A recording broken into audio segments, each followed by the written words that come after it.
এক মহিলা প্রশ্ন করছে ডক্টর জাকির নায়েককে যে আচ্ছা আপনি তো বললেন হিন্দু মুসলমান খ্রিস্টান বৌদ্ধ সব ভাই ভাই, তো সব যদি আমরা ভাই ভাই হই, আমি তো হিন্দু, ওই মহিলা বলছে আমি তো হিন্দু, তা আপনার মক্কা মদিনে আমরা যাইতে পারি না কেন? এটা কঠিন প্রশ্ন।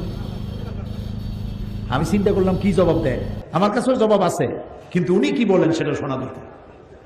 উনি জবাব দিলেন, বোন আপনার বাড়ি কই? কই তো ইন্ডিয়ায়। জন্মস্থান কোথায়? এখানে। বা আমার জন্মস্থান এখানে।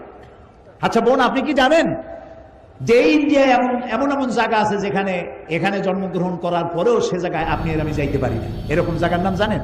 কোন এরকম জায়গা থাকবে কেন? আমি ইন্ডিয়া জন্মগ্রহণ করছি, সব জায়গায় যাইতে পারি। উনি বললেন মোটেই না, এখানে এমন এমন জায়গা আছে যেখানে আপনি আমি প্রবেশ করতে পারবো না, তার নাম ক্যান্টনমেন্ট। ক্যান্টনমেন্টে আপনিও ঢুকতে পারবেন না, আমি ঢুকতে পারবো না।